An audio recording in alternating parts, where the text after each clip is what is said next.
नमस्कार दोस्तों। Stock market studies में फिर से एक बार आपको स्वागत है। तो आज यहाँ पे मैं बात करूँगा एक दिग्गज मतलब फाइनेंस सेक्टर के बारे में।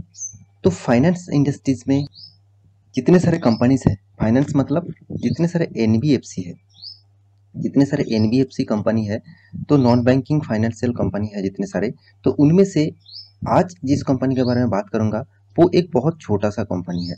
छोटा मतलब इसका मार्केट कैपिटलाइजेशन के हिसाब से बहुत छोटा है। तो आज मैं बात करूँगा उज्जीवन फाइनेंशियल सर्विसेज के बारे में। तो उज्जीवन फाइनेंशियल सर्विसेज लिमिटेड, इसके बारे में आज बात करूँगा। तो ये जो कंपनी है इसकी पूरा डिटेल्स यहाँ पे मैं बताने वाला हूँ।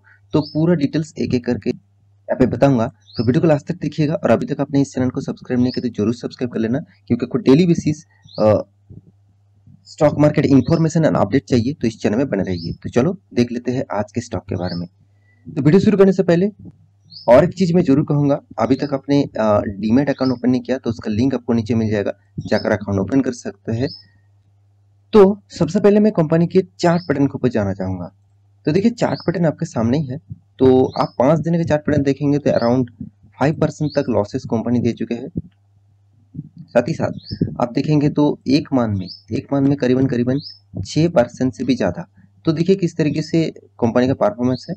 उसके बाद एक 6 मंथ में कंपनी उतना खास परफॉर्मेंस नहीं किया, उतना लॉसेस भी नहीं किया, अराउंड 1.65% का लॉसेस। तो 1.65% का लॉसेस मतलब बहुत कम लॉसेस हुआ है। उसके बाद एक साल के बारे में बात करूँ तो एक साल में 35.93% का लॉसेस। इसका मतलब समझ लीजिए 36% तक लॉसेस कंपनी आपको एक साल में ही दे चुके हैं।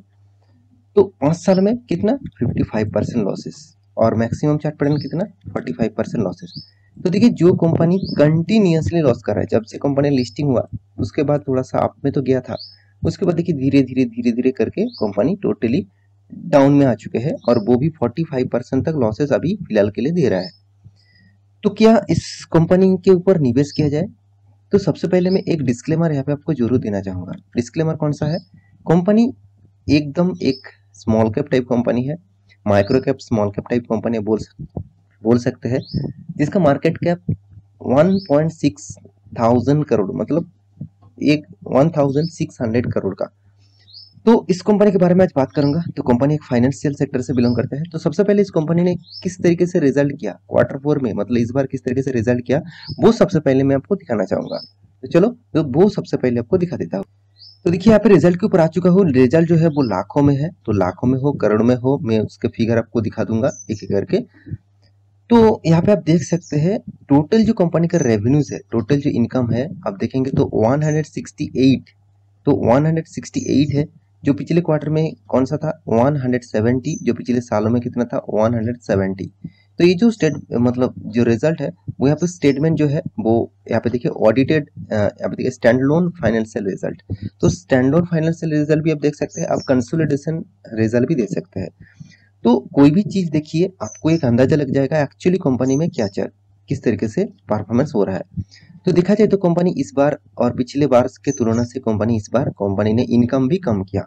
तो पहले ही एक नेगेटिव साइन लेकर ही कंपनी का इनकम स्टार्ट हुआ। अभी देखना है बाकी डिटेल्स, जैसे कंपनी का टैक्स एक्सपेंसेस। तो कंपनी का एक्सपेंस कितना हुआ? देखिए मुझे इस कंपनी के एक्सपेंस बहुत शानदार लगा, क्योंकि देखिए कंपनी ने 160 लाखों का मतलब आप मान के चलिए 1 लाख का टोटल एक्सपेंस हुआ था, और इनकम हुआ था, और कंपनी ने 0.5 मतलब अराउंड 50,000 का टोटल देखा जाए तो प्रॉफिट किया, सॉरी एक्सपेंस किया। जो पिछले क्वार्टर में ज़्यादा था 115, जो पिछले सालों में था 87। इसका मतलब कंपनी ने इस बार अच्छा खासा एक्सपेंस को कम किया। अभी देखना है एक्सपेंस कम करने के बाद कंपनी के हाथ में कितना प्रॉफिट बचता है, क्योंकि देखिए प्रॉफिट बिफोर टैक्सेस आप देखेंगे तो 118, जो पिछले बार था 54, पिछले सालों में था 82। और इस बार देखिए टोटल टैक्सेस एक्सपेंस के बारे में बात करूं तो 27, पिछले क्वार्टर में 18.779, पिछले साल में 20.81। इसका मतलब एक्सपेंस भी कंपनी के मतलब सॉरी टैक्सेस का एक्सपेंस भी कंपनी को ज्यादा देना पड़ा। अभी देखना है कंपनी का प्रॉफिट कितना आया। देखिए प्रॉफिट फॉर द पीरियड, यही चीज आपको देखना चाहिए लास्ट में, जो है 91, जो पिछले क्वार्टर में था 36, जो पिछले साल में था 61। तो एकदम छोटा कंपनी है, प्रॉफिट मार्जिन भी बहुत छोटा है। फिर भी देखिए आप फिगर देखेंगे तो कंपनी का प्रॉफिट मार्जिन बढ़ चुके हैं, जो पिछले क्वार्टर के तुलना से भी कंपनी का प्रॉफिट मार्जिन डबल से भी ज्यादा हो गया। तो अभी जो चीज आपको और एक देखना है वो है कंपनी के ऊपर आपको टोटल जो बेसिक अर्निंग मतलब अर्निंग पर शेयर है वो कितना बढ़ चुके हैं। तो अभी जो बना है वो 0.08 है, जो पिछले क्वार्टर में था 0.03, पिछले साल में था 0.05। इसका मतलब कंपनी का जो अर्निंग पर शेयर है वो देखा जाए तो चेंजिंग यहाँ पे देखने को मिला। तो अभी इस कंपनी के ऊपर क्या निवेश करना चाहिए, क्या इस कंपनी के ऊपर कंटिन्यू करना चाहिए, तो चलो उसके ऊपर भी बात कर लेता हूँ। तो सबसे पहले कंपनी के डिटेल्स के बारे में बात करूँ तो सब बहुत छोटा मोटा कंपनी है। तो 1600 करोड़ का इसका मार्केट कैप है और करंट जो प्राइस है इसका 136 है। और अराउंड आप देखेंगे तो ये तो डेटा चेंजिंग होते रहते हैं। तो आप देखेंगे तो कंपनी का रिटर्न ऑफ कैपिटल एम्प्लॉयड और रिटर्न ऑफ इक्विटी नेगेटिव में है, मतलब रिटर्न ऑफ इक्विटी नेगेटिव में है, रिटर्न ऑफ कैपिटल एम्प्लॉयड बहुत लो लेवल में है। हाँ, कंपनी का इंडस्ट्रीज पी रेशियो 25 है, मगर इसका पी रेशियो कुछ अवेलेबल नहीं है। कंपनी का एनुअल इनकम लॉसेस में है 192 करोड़ का। कंपनी का डेब्ट जो है वो 9% का डेब्ट है, मतलब बहुत ज्यादा डेब्ट है। आप कहेंगे सर फाइनेंस सेक्टर को डेब्ट तो लेना ही पड़ेगा, चलो कोई बात नहीं मानता हूँ, मगर डेब्ट लेने के बाद कंपनी को अर्निंग पॉजिटिव में होना चाहिए था। अगर डेब्ट लेने के बाद कंपनी के लॉसेस हो रहा है, इसका मतलब कंपनी का जो जितना इनकम कर रहा है उसको सारे के सारे चीज उसको इंटरेस्ट पे करने के बाद भी उसका हाथ में नेगेटिविटी आ रहा है, तो वो कंपनी फ्यूचर में खतरे में जा सकते हैं। मान के चलिए आपका एक बिजनेस है और उस बिजनेस से आप 1 लाख रुपया लोन लेके रखा है, तो मैं छोटा अमाउंट के हिसाब से बता रहा हूँ, तो आपका वहां से इंटरेस्ट मान के चलिए आपको 5,000 करके आपको पर मंथ आपको देना पड़ रहा है। तो आपका अर्निंग हो रहा है मान के चलिए 4,000 रुपया पर मंथ। मैं एक अप्रोक्सीमेटली आपको एग्जाम दे रहा हूँ, तो 4,000 रुपया आपका अर्निंग हो रहा है, तो आपका इतना इंटरेस्ट पे करना पड़ रहा है, तो आपको लॉसेस कितना हुआ 1,000 रुपीज। तो 1,000 रुपीज पर मंथ आपको लॉसेस हो रहा है। तो यही सेम टू सेम इस कंपनी के ऊपर हो रहा है। जैसे आप देखेंगे कंपनी का जो क्वार्टर रिजल्ट है, आप देखेंगे तो कंपनी का सेल्स देखिए कितना शानदार सेल्स है। ये नहीं कि सेल्स अच्छा हुआ कि एक्सपेंस ज्यादा हो गया, एक्सपेंस भी कम है।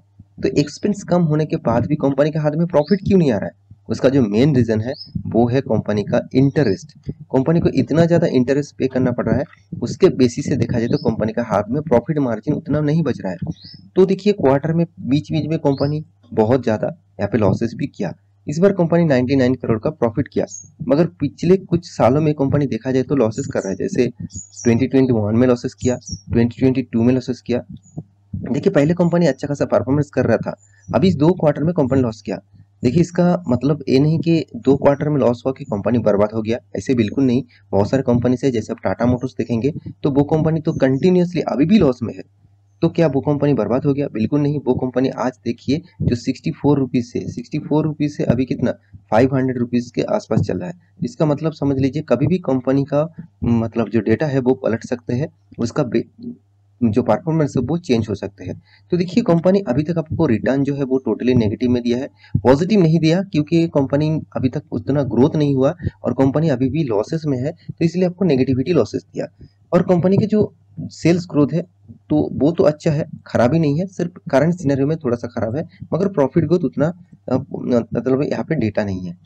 तो कंपनी के देखिए इन्वेस्टर के बारे में बात करूँ तो इन्वेस्टर जैसे है, जैसे एफआईएस के पास कितना पहले 14% था, अभी कितना 28% होल्डिंग है।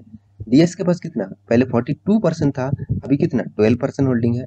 पब्लिक के पास 43% था, अभी 59% है। इसका मतलब सबसे ज्यादा हिस्सेदारी इस कंपनी का पब्लिक के पास है।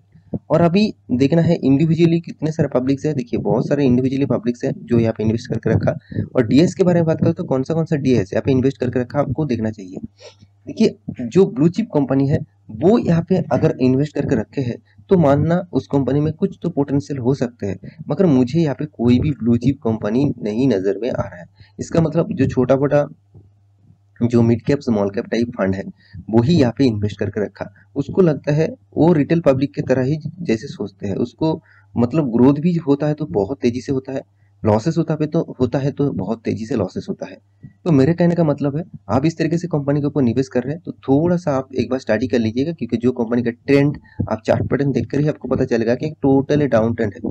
तो कब तक कंपनी रिकवरी करेगा, कब इसका परफॉर्मेंस अच्छा होगा, वो तो फ्यूचर में ही बताएगा। तो आशा करता हूँ सारी जानकारी आपको मिल चुका है। मेरी इस वीडियो आपको कैसा लगा कमेंट जरूर करिएगा। चैनल को सब्सक्राइब नहीं किया तो जरूर सब्सक्राइब भी कर लीजिएगा, क्योंकि मैं जानता हूँ आप सब्सक्राइब जरूर करेंगे। तो मिलते हैं नेक्स्ट स्टॉक लेके, तब तक के लिए अच्छे से रहिए, अपने ख्याल रखिए, बाय बाय।